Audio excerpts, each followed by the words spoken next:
Welcome to the Real News Network. I'm Jessica Devereaux in Baltimore. U.S. authorities say that they are ready and in position for an imminent strike against Syria. This is in response to the alleged use of chemical weapons by the regime of Bashar al-Assad. The Obama administration has not indicated whether or not it will seek congressional approval prior to launching a strike. The saber rattling is getting to a fever pitch in Washington, and now joining us to discuss all this is Vijay Prashad, who is in Beirut. Vijay is the Edward Said Chair at the American University at Beirut. He's the author of many books, including The Poorer Nations, A Possible History of the Global South, and he writes regularly for The Hindu, Frontline Magazine, and Counterpunch. Thanks for joining us, Vijay. My pleasure. So, Vijay, let's just start off and discuss the legality of an imminent strike against Syria by the United States. Is it legal for the United States, based on international law, to attack Syria? Well, in recent years, the United States has not always followed, for a minute, let's call it international law. So, for instance, when the United States launched an attack on what was then Yugoslavia and then later on Iraq, there was no attempt to seek an international law framework. In fact, the United States decided that the UN Security Council was not going to vote in its direction, so it launched attacks regardless of Security Council legitimacy. So that's the first thing. The U.S. doesn't always seek international law. Secondly, what international law? I mean, generally, it's, when a country is obliged to attack another country, it has to go to the United Nations if it's not going to be a pariah state. And in the United Nations Charter, Chapter 7 authorizes the Security Council to allow member states to attack other member states. It's a serious issue of when one member state decides to attack another. The Security Council has to very judiciously assess the situation and then allow member states to use so-called Chapter 7 rights, which is the use of military force. Now, if the UN Security Council gives the right under Chapter 7, then there is some international law mandate to attack another sovereign country. Syria is still, despite its many problems, a standing member of the United Nations. So until there is a UN resolution under Chapter 7, which authorizes military force, any attack on Syria will be therefore illegal. And the United States in the Security Council has not been able to get a resolution. In fact, on Thursday in New York, the 5 permanent members held a series of meetings which have all ended, without agreement, because the Russians who called the meeting have been unable to walk the Americans and the British in particular down from the ledge of Chapter 7, a Chapter 7 resolution against Syria. Okay, and Vijay, what is the strategic importance of Syria? Why is Syria such a player in all of this? Well, Syria has been, as with a number of the other countries in the Arab world, a part of this momentum that we've called the Arab Spring. Now, many countries, the Arab Spring has had its back, it's kind of turned backwards, as in Egypt. In many countries, the Arab Spring has not been able to go forward, such as Bahrain. In that sense, there is no special thing about Syria, except that there's been an enormous loss of life in Syria. 100,000 people have been killed. Over 2 million people have become displaced outside the country. Very large number of people displaced inside the country. So the sheer enormity of the suffering in Syria has turned the world's attention to Syria. But that's not really the issue that is driving the Western powers in, the Syrian theater, nor is it the issue that's driving the Russians or the Gulf Arab states or even Iran.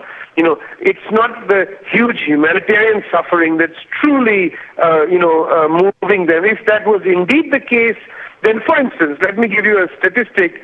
There has been a pledge of almost, I think, $12 million of food aid to refugees by all these countries, particularly the United States and Western Europe have pledged large amounts of money for food aid. But just about a little more than 1% of their pledges have come in to the UN agencies, which means that it's not the humanitarian issue that's actually driving their agenda. This is, I think, an important point to make, because they use the language of humanitarianism consistently. On the other hand, where humanitarianism, I think, is a serious issue, the crisis of millions of people, there have been empty pledges, unfulfilled pledges. So if it's not the humanitarian issue, what's moving the West in Syria? Well, there is a very obvious game plan here, which is that the West has for a very long time, in fact since 1979, sought to weaken the attempt by Iran to create a kind of independent path in the Middle East. Now, whatever one thinks of Iran's own politics, whatever one thinks of the limitations of the Iranian model, etc., it is certainly the case that the Iranians have the right nominally to do their own kind of political arrangements, etc. And in fact, even if one disagrees with the Iranians, one has to disagree alongside the Iranians, not against them. The West has taken an antagonistic position since 1979. That is the reason Saddam Hussein was sent essentially to fight an 8-year, very bloody war against Iran. So if you understand the Syrian conflict from the West perspective, they see this as an enormously productive opportunity to weaken Iran. And I think that's how they see it. And it's a very silly, very myopic approach, because what this so-called anti-Iranian policy in Syria is going to lead to is an increased sectarianism of the Middle East, making the conflicts in the Middle East about Shia-Sunni. It allows the West, therefore, to back the Gulf Arab states' extremely sectarian, approach to the region, where they want to push an anti-Shia agenda. So, in that sense, the West, by being obsessed by an anti-Iranian politics, has begun to play alongside the Gulf Arab states in an anti-Shia politics, which impacts not only Syria, but of course Lebanon, from where I'm speaking, where the sectarian situation has already had a, very bloody civil war. And the last thing people in Lebanon want to see is the reopening of those wounds. So the West, in its game of weakening Iran, is opening a tinderbox which it just will not be able to control. You're actually in Lebanon, as you mentioned, Vijay, and Hezbollah, who is a close ally to Iran. Can you talk specifically about what their connection is to this whole Syrian conflict? Where do they fit into this battle? I think it's important to say, in a sense, that Hezbollah is not an ally of Iran or of Syria.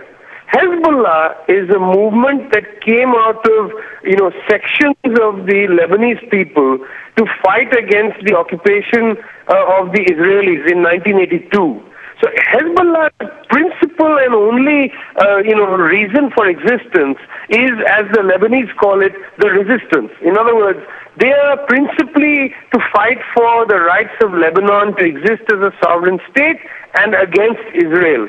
So because this is their politics, and because they are relatively isolated along the Mediterranean coast, Hezbollah has relied greatly on Iranian, arms support and logistical support. And it's only because they have been able to get, there's a pipeline through Syria to bring in that Iranian logistical support and weapons, that Hezbollah is so-called tied to Syria and Iran. Hezbollah shares very little ideologically, politically with the Syrian Ba'ath Party, or indeed with the Vilayat-e-Faqih regime in Iran. It has very much its own view of the world. But this is for Hezbollah a pragmatic alliance. Because Hezbollah is not more than simply practically linked to the Syrian regime and Iran. It is not programmatically linked to Syria. It has no programmatic ties with Iran. It is simply a practical relationship. Because of that, rather than understand Hezbollah's role in this way, the West seeks to see Hezbollah as part of the pro-Iran axis and wishes to weaken Hezbollah. The weakening of Hezbollah is a grave threat to the fragile peace in Lebanon. And I'm afraid this kind of cynical, simple-minded politics that the West is trying to put forward in this part of the world is going to open the doors of hell. And I think that is very cavalier in its conversation about this chemical weapon attack. Of course, this chemical weapon attack, whoever did it, whether it is a chemical attack or not, whoever did it, it's outrageous, and that needs to be investigated. There are U.S. steps that should be taken. But casual language about, we're going to do this, we're going to bomb here, without understanding the very fragile peace in the neighborhood of Syria, I think that is something that, needs to be pointed out. The West has to recognize that when very large amounts of cruise missiles are fired into this region, the effects are catastrophic for a generation at least. Okay. Thank you so much for joining us, Vijay. Thank you. And thank you for joining us on the Real News Network.